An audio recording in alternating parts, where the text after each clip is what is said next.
Pessoal, boa noite.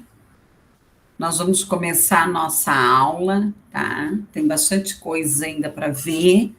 Daí, na próxima aula é a revisão. E daí, se as equipes do PI tiver alguma dúvida, ao final da aula, aí daí nós conversamos, tá? Fica para tirar dúvidas do PI, ok? Então, boa noite. Vamos lá, né? Porque ficou o conteúdo da aula passada, que não deu tempo, e mais dessa aula. Então, tumultuou. Avise aí para o pessoal entrar, hein? Que a matéria não acabou. Estão pensando o quê, essa meninada?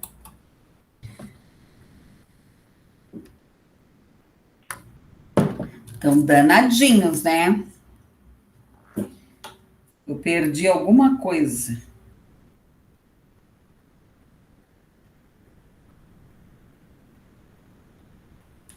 Não. Pessoal, então, para não ter dúvidas, eu vou voltar lá a nossa média. Vamos achar.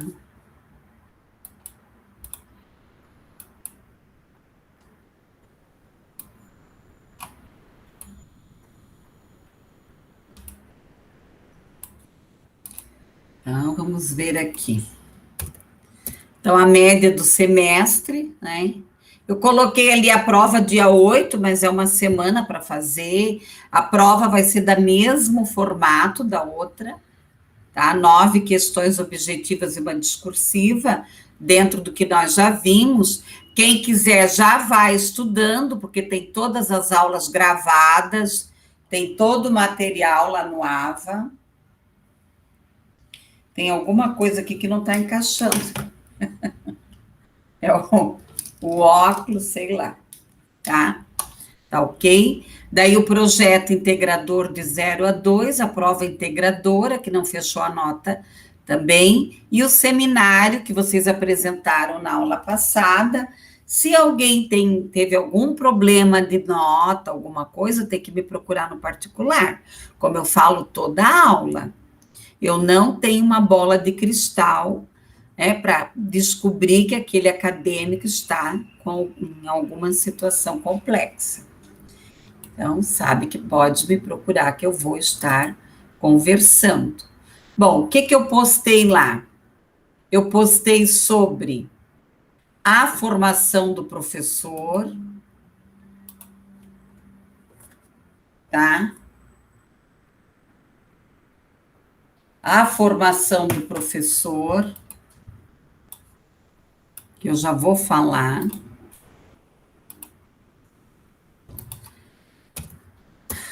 Então, o professor, ele precisa ter uma formação dentro de um tripé, tá? Um tripé.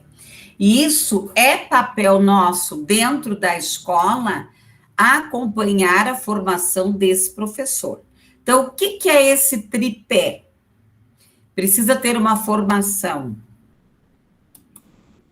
filosófica, humanista e técnica. Eu coloco sempre a humanista na frente.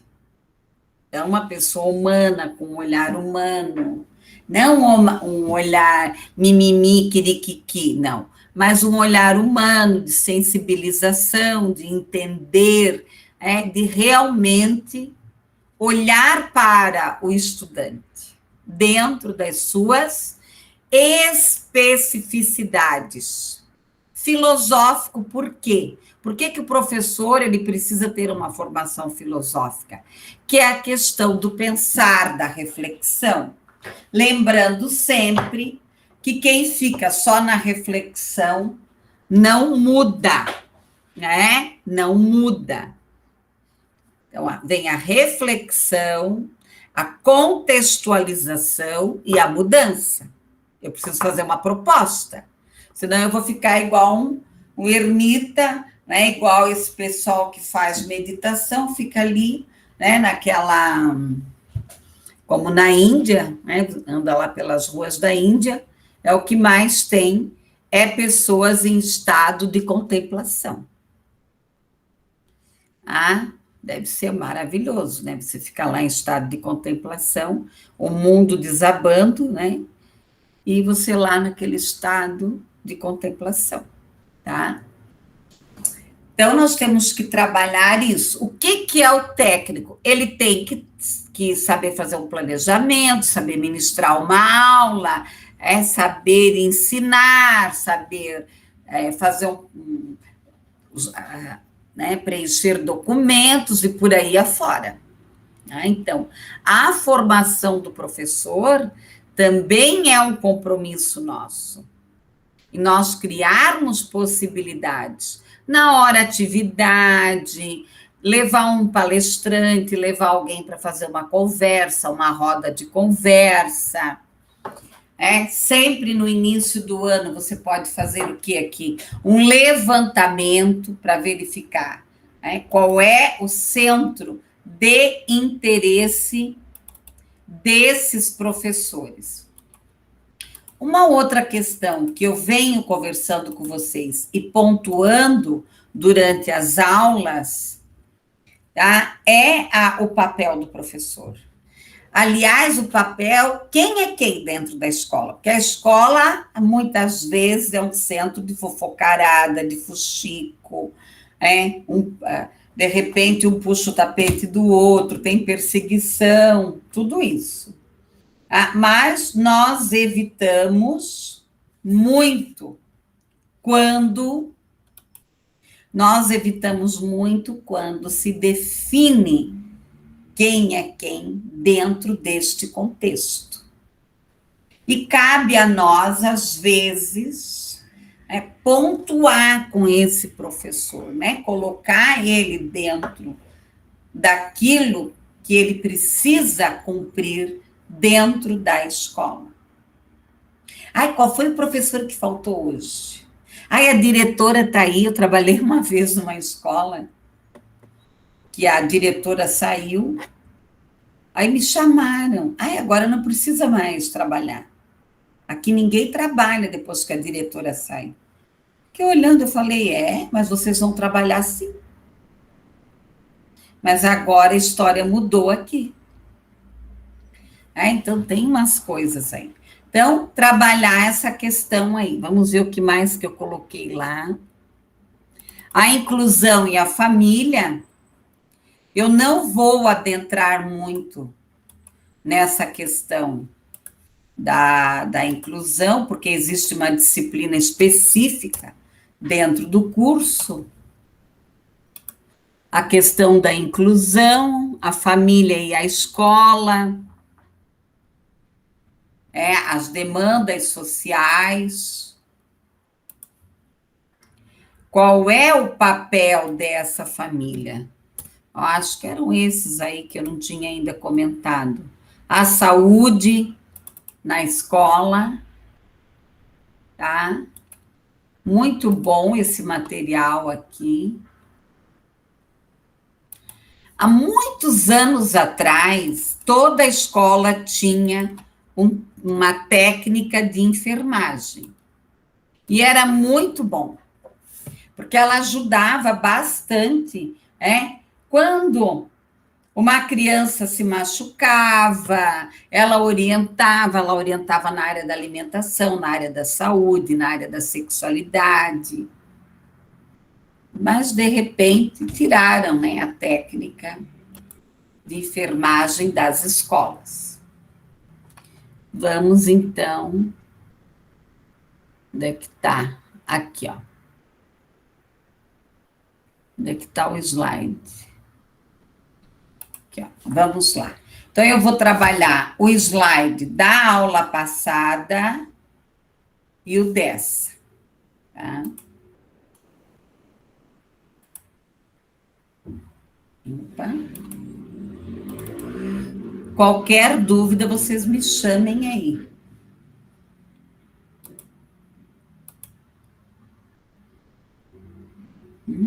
Aqui. assim, né? Muita coisa que nós já conversamos sobre a questão do papel da família, a escola, a família, a sociedade, o papel da psicologia, a prevenção da saúde. Então, hoje nós temos vários modelos de famílias. Família monoparentais, famílias fragmentadas, né? Já casou, descasou, enfim, crianças são desprovidas do contato diário com as avós. Eu já atendi avós que eram proibidas pelas noras de ver seus netos, essas confusões aí. Os pais, né, passam cada vez menos tempo com os filhos, maior percentagem de filhos nascidos fora do matrimônio também. Aqui eu trouxe a questão portuguesa. As mulheres portuguesas têm o primeiro filho cada vez mais tarde, que no Brasil ainda é o contrário, né? As adolescentes aí estão tendo filhos. A afirmação profissional das mulheres. E aqui nós temos, né, na República Federativa do Brasil, o artigo 227, a dignidade da pessoa humana. Então, a escola, ela precisa, dentro do Estado democrático que nós vivemos, trabalhar a soberania, a cidadania, a dignidade, os valores sociais, o pluralismo político. Então, você, caro colega, você precisa conhecer a Constituição, né? Eu sempre falo, afirmo e repito. Não precisaria ter lei nenhuma, portaria nenhuma, que eu falo que é porcaria, se cumprisse o que realmente está escrito na Constituição. Então, a educação é um direito de todos, o dever do Estado, da família, com a colaboração da sociedade no exercício da qualificação essa pessoa para o trabalho.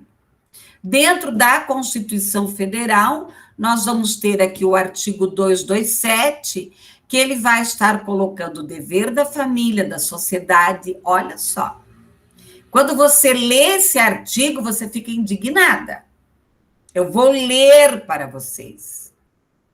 É dever da família, da sociedade e do Estado assegurar à criança e ao adolescente, com absoluta prioridade, o direito à vida, à saúde, à alimentação, à educação, ao lazer, à profissionalização, à cultura, à dignidade, ao respeito, à liberdade, à convivência familiar e comunitária, além de colocá-los a salvo de toda forma de negligência, discriminação, exploração, violência, crueldade e opressão.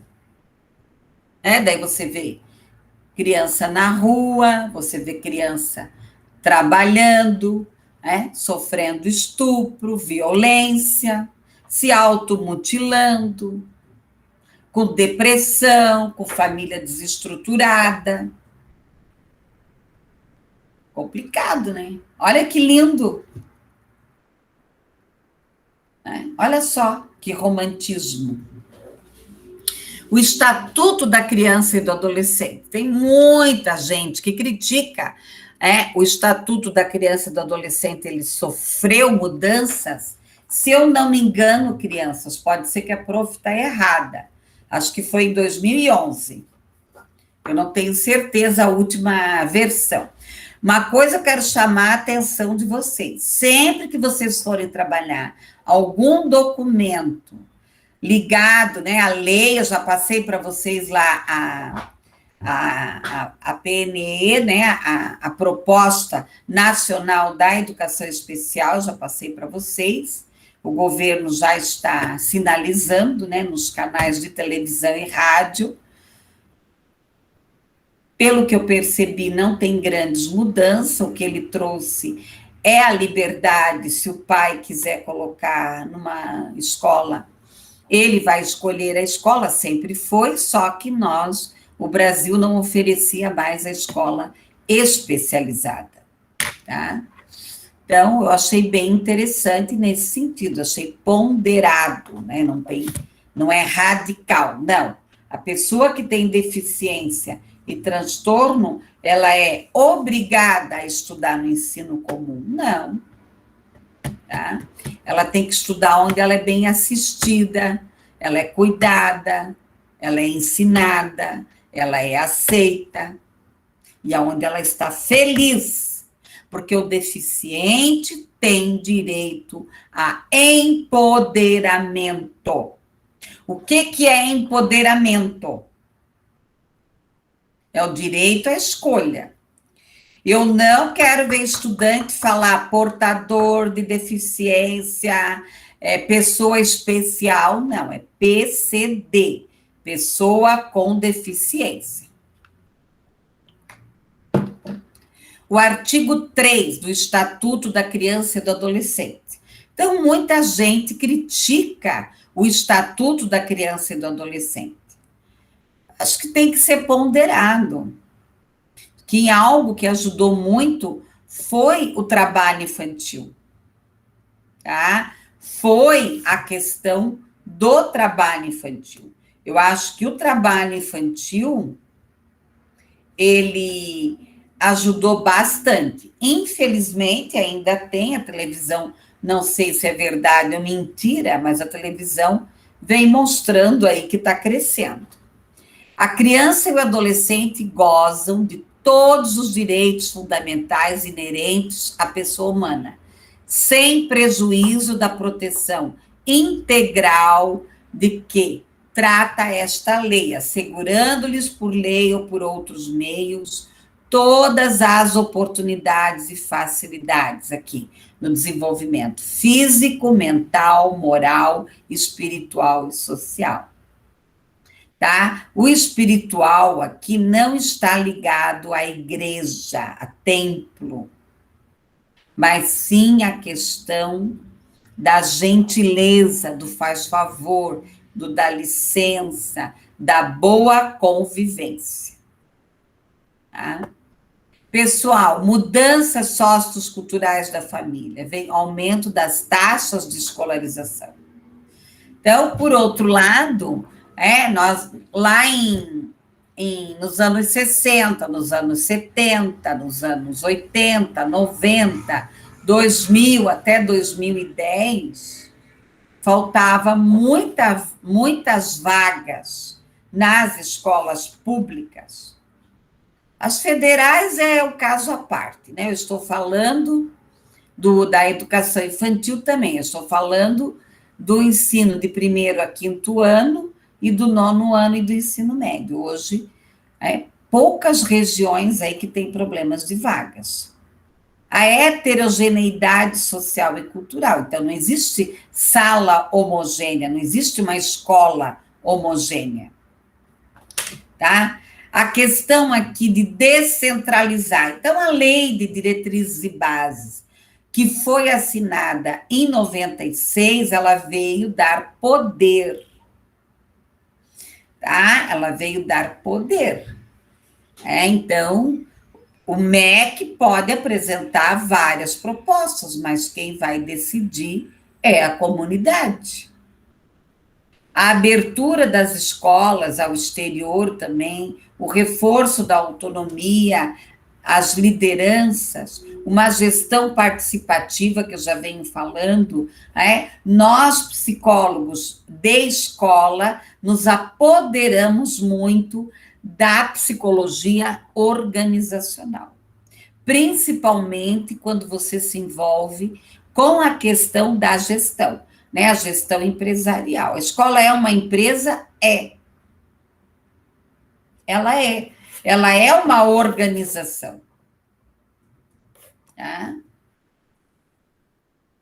A participação, né, da família, que não pode se resumir só em informações, mas participar da transformação, das mudanças, os estudantes aqui não serem passivos, mas sim produtores dos saberes, os docentes serem técnicos, terem funções educativas aqui das atividades da escola, corresponsável pela sociedade local, incluir a responsabilidade do papel do estudante, da família, tá? Os professores, alunos, pais, o pessoal não docente, representantes da comunidade, envolver a comunidade. A família e a escola são instituições formadoras de quê? De seres humanos.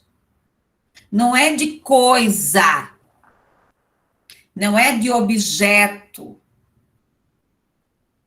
Tá? No século XIX, a família era muito responsável pelo ensinamento dos valores, dos hábitos, das atitudes, e isso a partir de meados do século XX, agora no nosso, a emancipação da mulher, a conquista do mercado de trabalho, gradativamente, essas responsabilidades foram sendo transferidas para a escola. A educação sexual, política, religiosa e moral. Eu penso, que aqui entra os temas transversais, e que deveria de ser trabalhado de uma maneira de parceria. Quais seriam as causas desses problemas? Os diferentes contextos familiares, a família, a mudança, os modelos de sociedade contemporânea, uniões consensuais, casais sem filhos. O último censo no Brasil, as famílias deu 1,5 filho por família. Tá? 1,5 filho. Pensa-se, que era para ter o censo agora, daí o governo adiou, porque é muito gasto, tá? Muito gasto, e não tem, sei lá. Ou tem, está em algum lugar, nós não sabemos. Pensa-se que vai dar 0,5.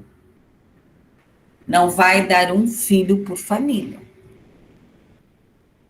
Mas isso é o que se pensa. Os aspectos da dinâmica familiar. A criança, ela percebe, tá? Ela é um para-raio.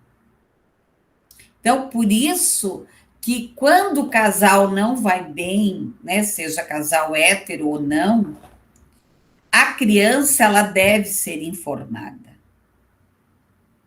Não no sentido, olha, você não é culpada. Por quê? Muitas vezes a criança, o adolescente, começa a perceber, e às vezes o que ele faz? Ele vai se sentindo culpado daquela relação. Escola versus família. Então, a escola, ela vai trabalhar os conteúdos, os currículos, a instrução, o conhecimento. A família vai trabalhar o quê? O processo de socialização, proteção, sobrevivência, desenvolvimento social, cognitivo e afetivo. Mas pode trabalhar tudo isso aqui junto dentro de um processo de parceria. Então, qual é o nosso papel enquanto psicólogos nessa questão? Trabalhar a escola, a família e o estudante. Eu sempre mantive uma postura assim, o bem-estar do estudante.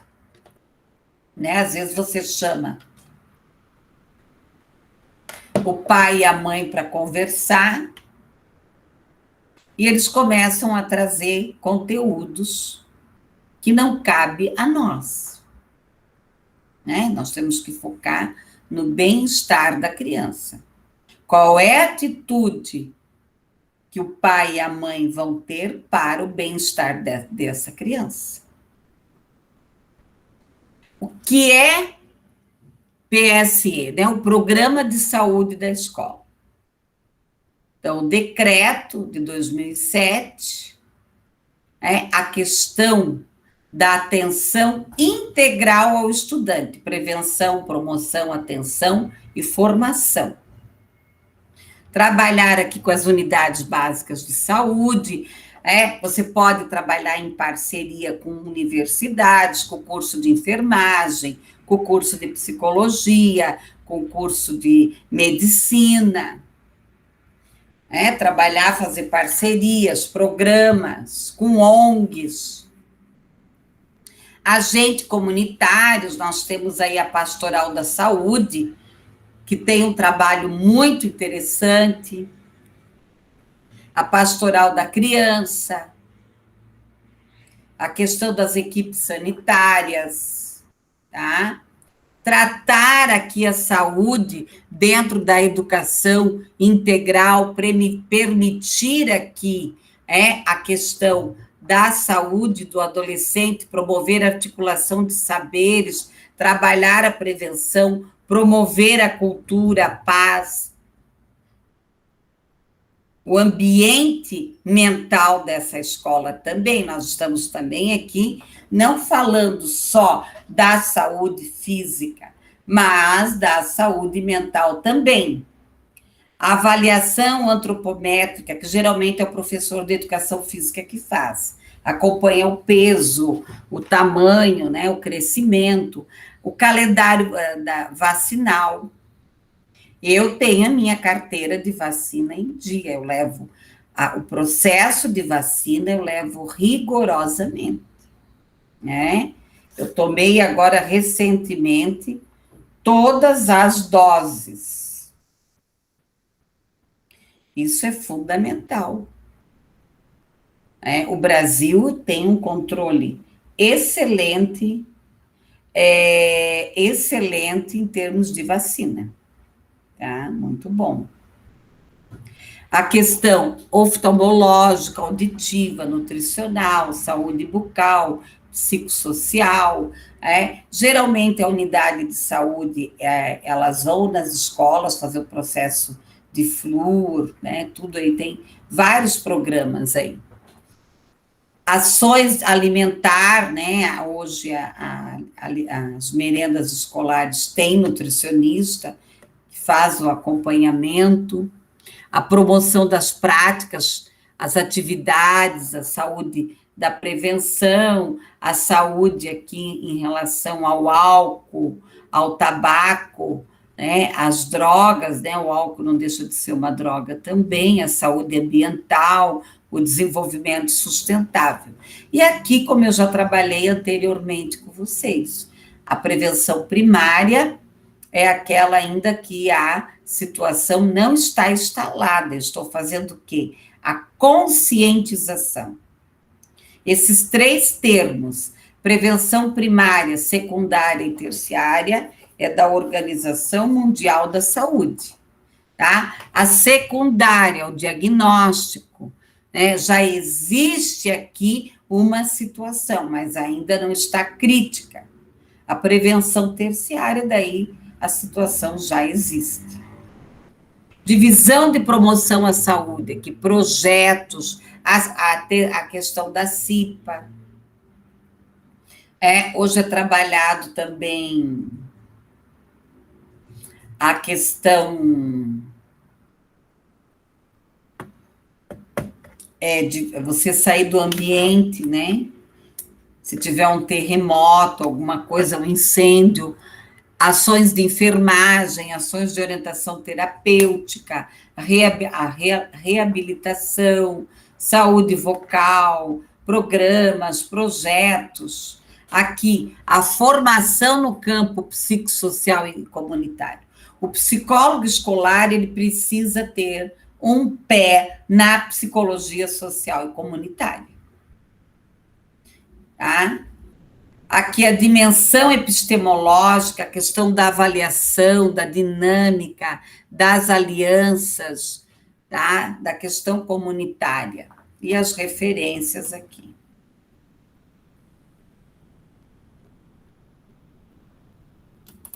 Pessoal, alguma dúvida até aqui? Alguém quer fazer algum comentário? Não? Está aparecendo esse slide aqui, temas contemporâneos para vocês?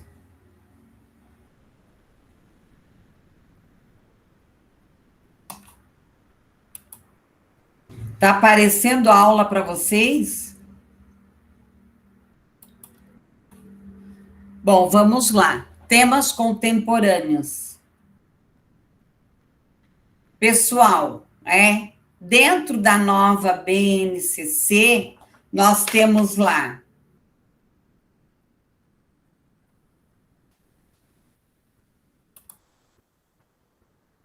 obrigada. Nós temos lá os temas contemporâneos transversais. Então, antes eram chamados de transversais. Hoje são chamados de temas contemporâneos transversais dentro da nova BNCC. Bom, eu vou explicar primeiro os temas transversais, tá? Para resumir, temas contemporâneos e transversais são a mesma coisa, né?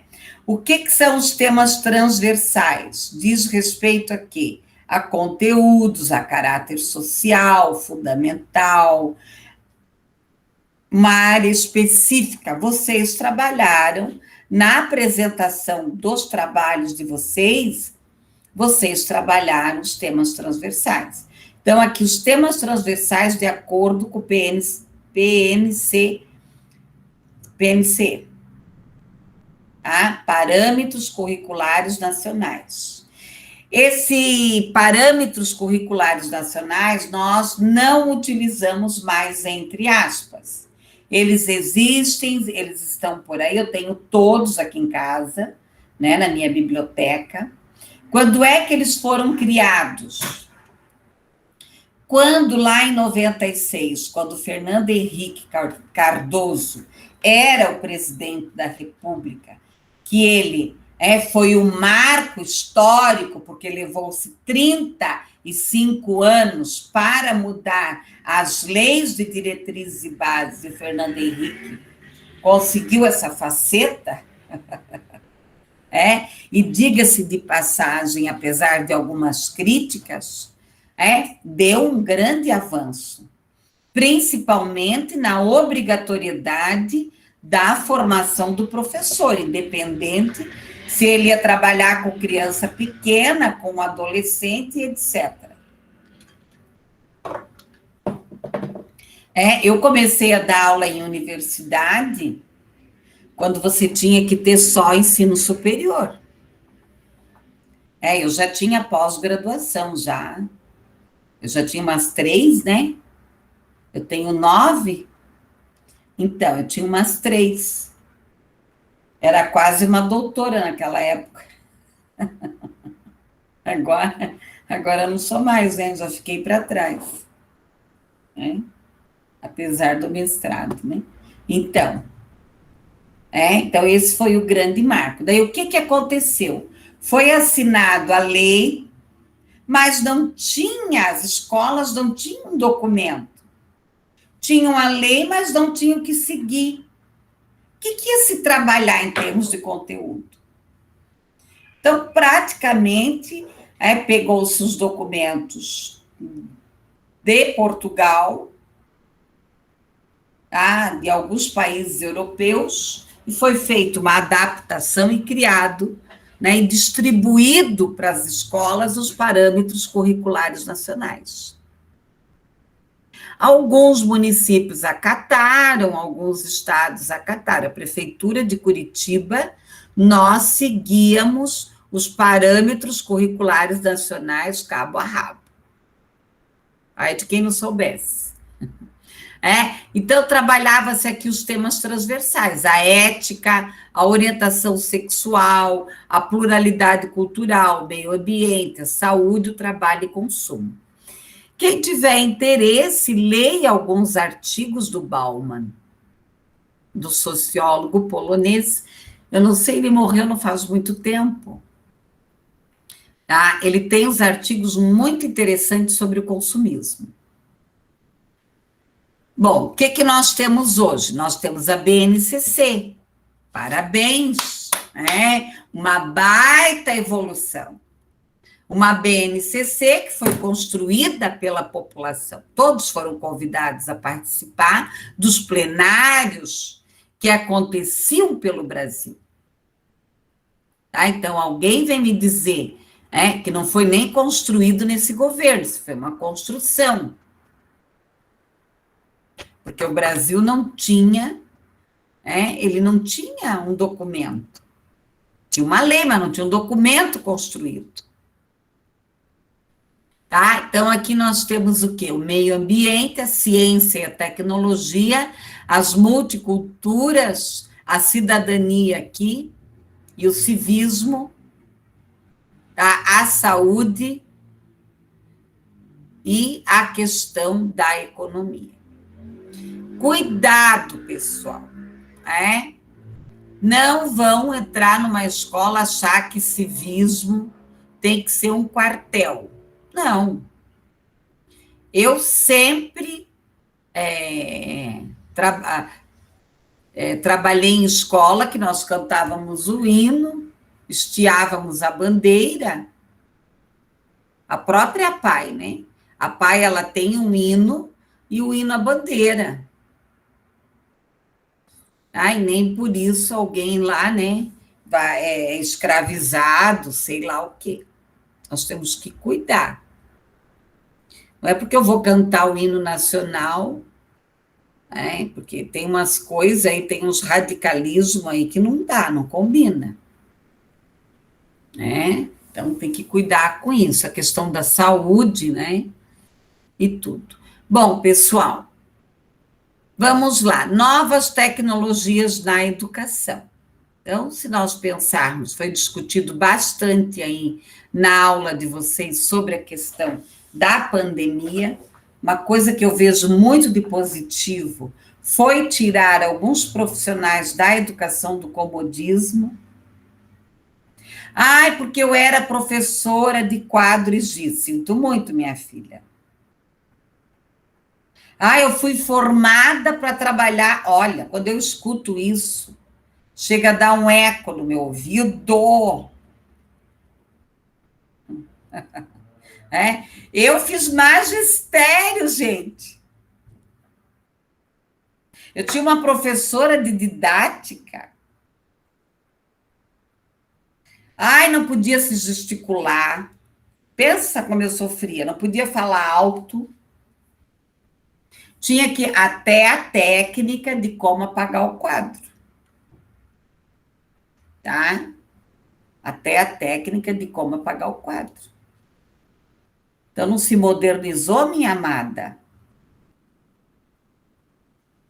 Não se modernizou, sinto muito.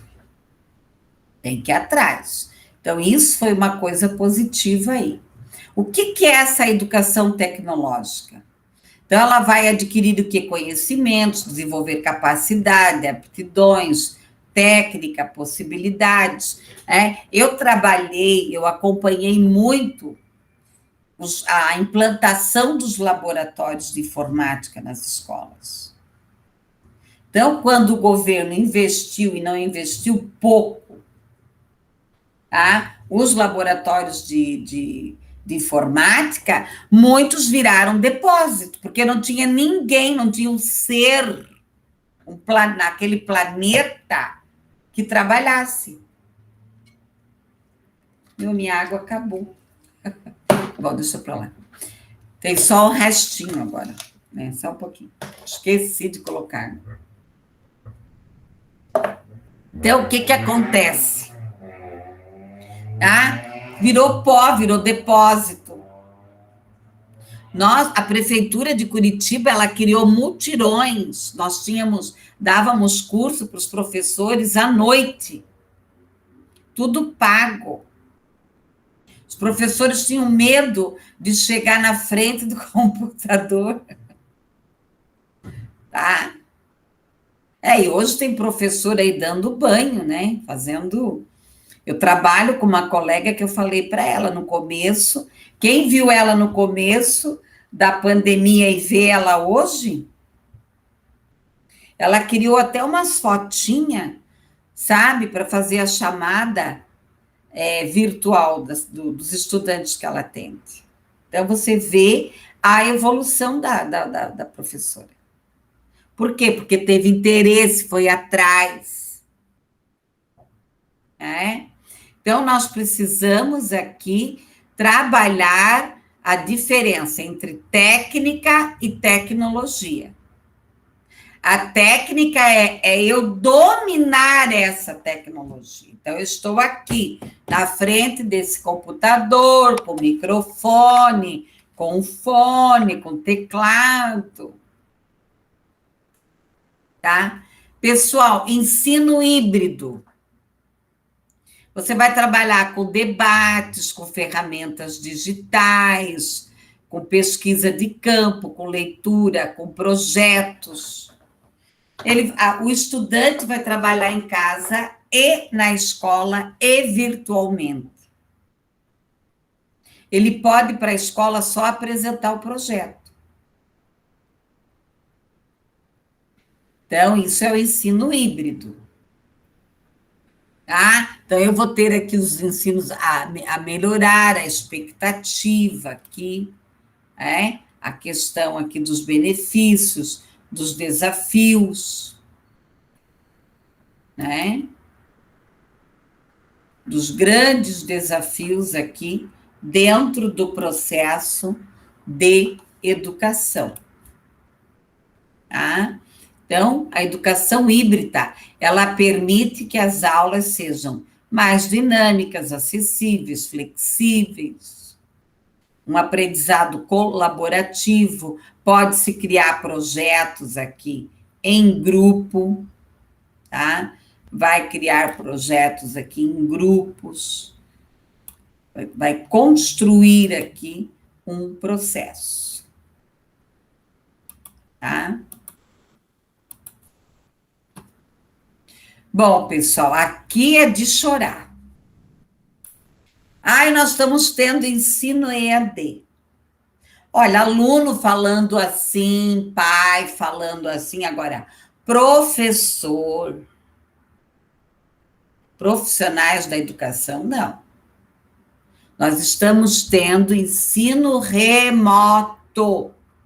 O que é ensino à distância? É uma modalidade de ensino à distância autorizada pelo MEC, que ocorre durante todo o curso, com suporte ao tutor, ao estudante, a flexibilidade, porém, não se aplica a todos os cursos de graduação. Tem cursos que o MEC não autoriza que seja em EAD, medicina e outros. Tá? Psicologia, que eu saiba, ele não autorizou. Teve uma universidade aqui do Paraná que tentou, e o MEC não autorizou. Inclusive, eu fui convidada para fazer parte da comissão. Eu falei para a dona, a senhora vai jogar dinheiro no lixo, porque o MEC não vai autorizar psicologia à distância. Então, veja bem, nós estamos tendo... O que é o ensino remoto? Foi uma medida emergencial, temporária, autorizada pelo MEC, rapidinho, tá? Para que ninguém perdesse aí as aulas. Aula internet, daí cada faculdade, cada escola, cada universidade criou a sua dinâmica. Ok? Então, isso é importante nós entendermos aí. Causas, outro tema contemporâneo, causas da gravidez. Então, aqui eu trouxe uma figura para que vocês façam algumas reflexões. Isso já foi trabalhado na sala, né? Qual é o futuro, os sonhos, a família, a carreira? Causas da gravidez, ausência de diálogo, atividade sexual precoce sem preparo, né, sem uma conversa, sem falar, escuta, engravida, né, minha filha? Beijar na base, a questão da confusão entre amor, sexualidade. E aqui em qualquer idade, né? Tem um monte de gente aí. Vai lá, transa, daí acha que a pessoa está amando. Então, tem que trabalhar isso também. Falta de informação sobre reprodução, tá? prevenção de doenças infecto-contagiosas, HIV, lepra, né, que tem outros nomes aí, as questões sexuais, né, as doenças sexualmente transmissíveis, conscientizar, trabalhar essas questões. Pessoal, depressão, automutilação, ansiedade. E tentar perceber, hoje nós temos crianças, adolescentes, adultos, idosos, com problemas aí de depressão. Aqui, ó, a tensão, a depressão, a insegurança, o medo. Ele pode ter isso aonde? Na escola ou em casa. Outro dia eu estava planejando a aula e eu assisti um vídeo de uma menina, né? De uma menina que estava se automutilando. A professora humilhava ela, ela chegava em casa e, ó, ia se cortar. Pessoal, aqui, a questão dos transtornos de aprendizagem, como eu já conversei com vocês em outros momentos, né? Como eu já conversei com vocês em outros momentos. Nós temos dificuldade de aprendizagem, deficiência, PCD, pessoa com deficiência, ou transtornos. Dificuldade de aprendizagem é quando esse estudante, ele não dá conta de um determinado conteúdo, mas isso não quer dizer que ele tenha um laudo. Tá? Que ele tenha um laudo. Transtorno, ele vai ter um laudo, porque os transtornos, existe aí uma disfunção neurológica. Tá? Existe aqui uma disfunção neurológica. E a deficiência, daí então tem laudo, né? O cego, o surdo, a múltipla. Aqui eu vou ter o quê? Descalculia, dificuldade para contar e lembrar fatos numéricos. Disprasia, dificuldade na coordenação motora. Dislexia, dificuldade na linguagem escrita, que vai trazer também um atraso na leitura. Disfasia, dificuldade de encontrar palavras. Desortografia, dificuldades da ortografia. Disgrafia, dificuldade na escrita. Tá? Bom, pessoal, aqui eu estou trazendo algumas ferramentas que vocês podem estar utilizando para trabalhar na escola. O ciclo de PDCA, que é o plano de ação. Nós trabalhamos muito com plano de ação, com PDI, que é o Programa de Desenvolvimento Individual. Eu posso ter que montar um programa de desenvolvimento individual para um professor, para um gestor, para um estudante. Plano de ação, Eu vou checar o que precisa, o que vai ser feito, o que vai ser planejado, de que maneira que ele vai ser planejado. Solução de problemas. Eu vou trabalhar com dinâmica de grupo, com roda de conversa. Cooperação, comunicação, pensamento criativo, habilidades, novos conhecimentos. Mediação de conflitos. A escola, muitas vezes, ela é carregada. Ela é carregada aqui. A questão da tolerância, do respeito, da compreensão, da liberdade, da justiça, da convivência. É fácil isso tudo? Olha que figura linda, né? Cada palavra tem uma cor. Eu achei lindo esse desenho. Mas, Contudo, eu prefiro essa confusão. Eu adoro estar com gente.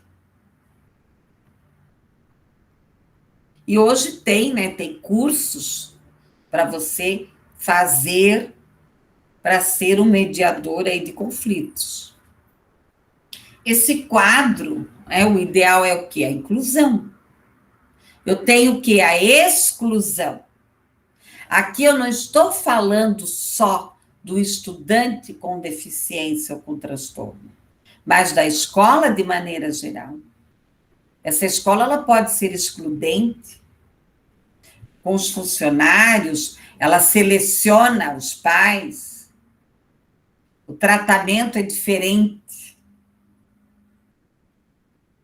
A separação, né, tem vários grupos. A integração está integrado. Mas é aquela coisa morna, não é intensa.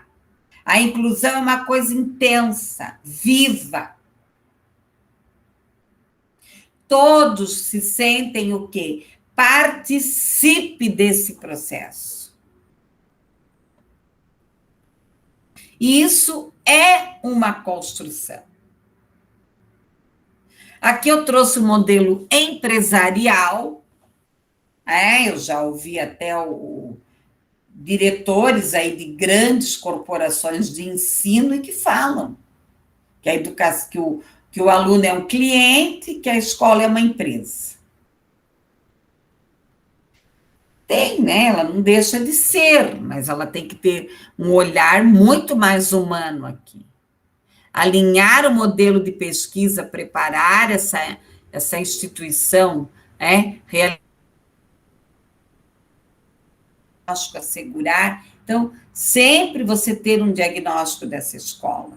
Você pode trabalhar com pesquisa de clima, pesquisa de sociocultural, você ter um perfil desses alunos, um perfil desses colaboradores.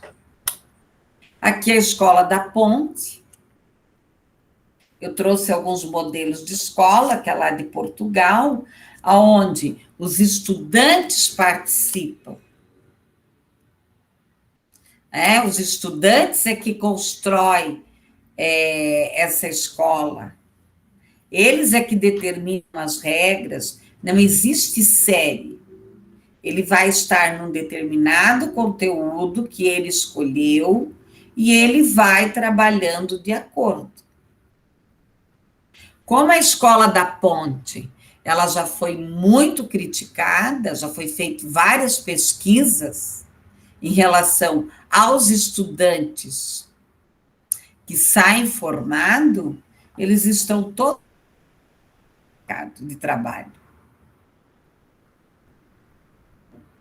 Porque tem pessoas que foram, né, que estudaram escola tradicional,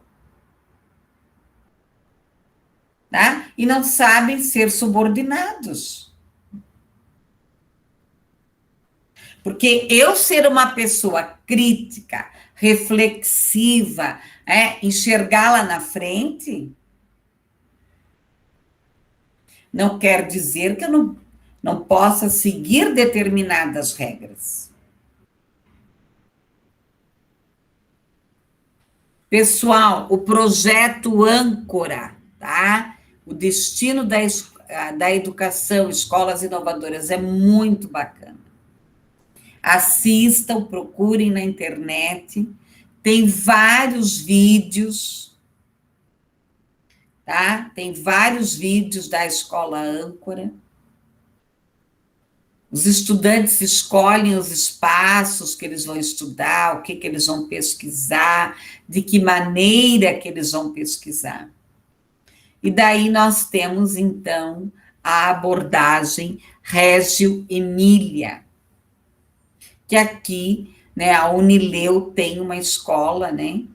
Uma escola, e tem outras aqui em Curitiba e no Brasil de maneira geral. É uma escola italiana nessa cidade, Reggio Emília, tá? Tem 2 livros a questão lá das 100 linguagens para serem trabalhadas.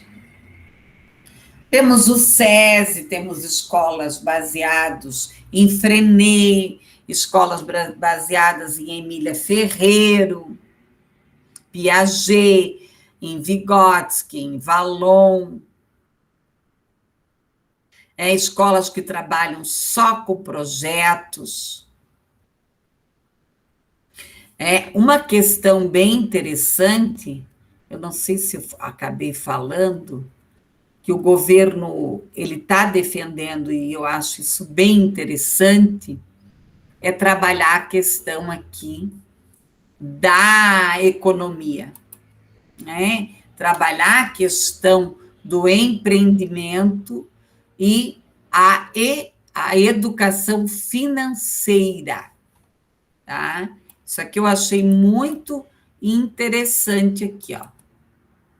Eu acabei esquecendo ali de citar. Trabalhar o Dolabella, pesquisem sobre o Dolabella. O Dolabella, ele escreveu livros, inclusive ele escreveu a história da Magazine Luiza, que ela não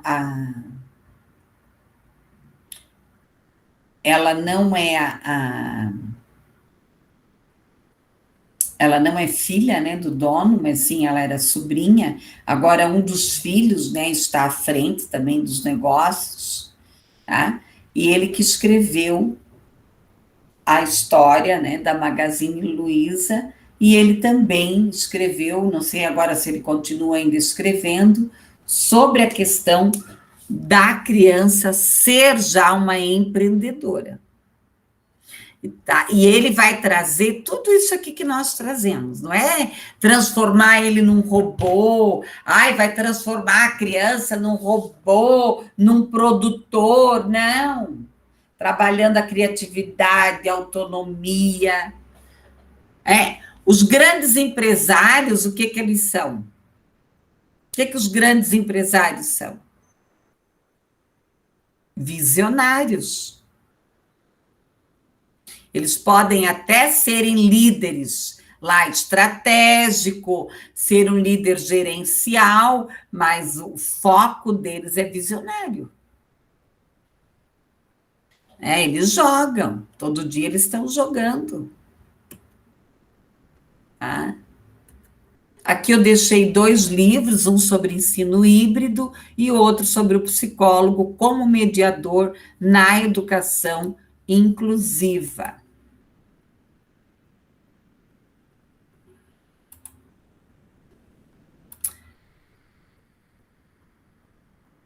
Vocês não viram o slide? Ai, ai. Ai, por que vocês não falaram no microfone? Então, eu vou mostrar aqui rapidinho. Danados. Eu não consigo ler o chat quando eu estou no microfone, mas eu vou mostrar aqui. Vocês têm que falar, eu não enxergo o chat. Não é igual o Skype. O Skype está muito bom. O Skype, eles criaram um monte de ferramenta agora. Eu dou aula no Skype numa outra situação. Eu fui levando a aula. E eu ainda perguntei, né? Deixa eu ver onde é que está. Não permitir. Mas eu mostro aqui. Eu fiquei, né? Eu toquei o barco, feliz da vida aqui falando. Mas eu já mostro.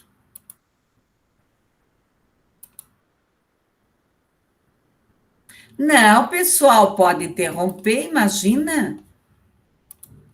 Vocês devem interromper, né? Vamos ver agora. Mas eu mostro aqui, não tem problema. Eu já expliquei, né?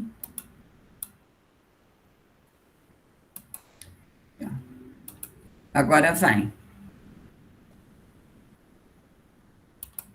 E eu aqui, dá-lhe falar. Aqui, ó, os temas contemporâneos, daí eu falei do que é o temas transversais, a respeito do conteúdo, do caráter.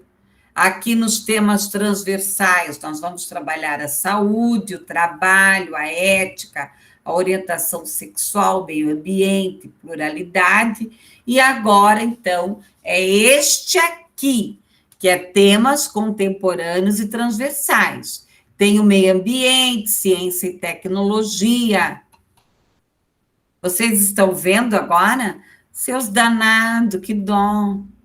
Economia, saúde, a cidadania, né, o civismo, como eu já conversei, as novas tecnologias, a educação tecnológica, e daí nós temos que tomar cuidado, o que é a técnica e o que é a tecnologia. A técnica é a prática. Então, eu posso conhecer um monte de tecnologia, mas eu não tenho a técnica. O ensino híbrido, a questão do debate, das ferramentas, da pesquisa, da leitura, dos projetos. Trabalhar aqui uma parte em casa, uma parte na escola e uma parte virtual. Os desafios aqui, de dar os feedbacks, de uma aprendizagem colaborativa. O ensino à distância e o ensino remoto. Então, o ensino à distância é uma modalidade que a pessoa estuda em casa, tem flexibilização, e o remoto, não, foi uma medida emergencial, cumprindo o distanciamento social, mas não deixando de cumprir o planejamento. Aqui a questão da gravidez, da adolescência, que nós já trabalhamos. Então, aqui eu trouxe uma figura bem representativa, que nós temos que falar sobre o futuro, os sonhos, a carreira, a família, as causas, aqui a ausência de diálogo, a gravidez precoce, a confusão, que as pessoas acabam fazendo, não são só os adolescentes, entre amor e sexo, a reprodução, a prevenção das doenças infecto-contagiosas, a questão da depressão, da automutilação, o medo, a insegurança, a tensão, a depressão. Isso pode estar numa criança pequena, isso não tem idade para isso. A questão aqui dos transtornos, a descalculia, a disprasia, dislexia, disfasia, desortografia, disgrafia. E aqui o ciclo PDCA, que é o plano de ação que nós utilizamos bastante na escola.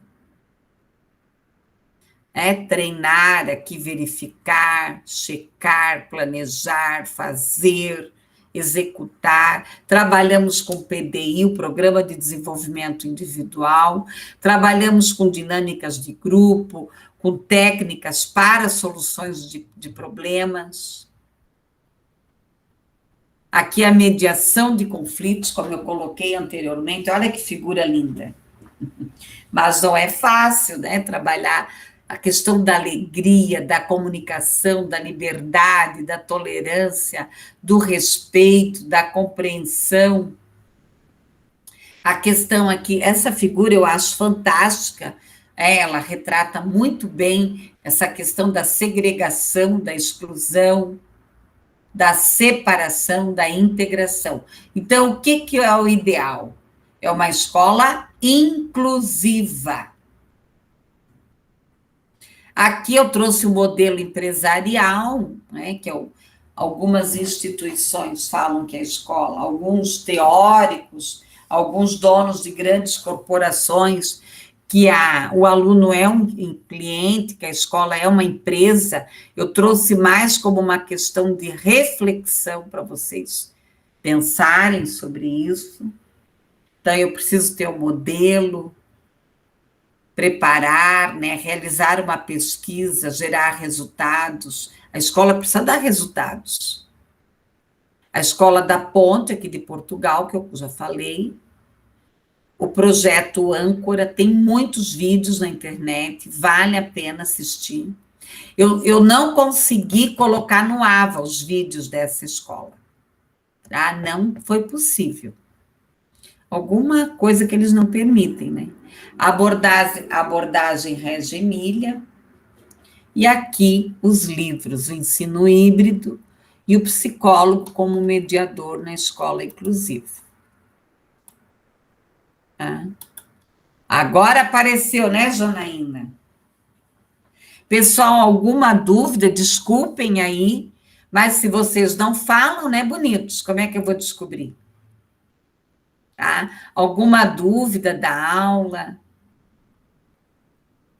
Alguma questão? É, Janaína, eu já falei, né? Bola de cristal é difícil, né? Pessoal, eu vou encerrando aqui a nossa gravação.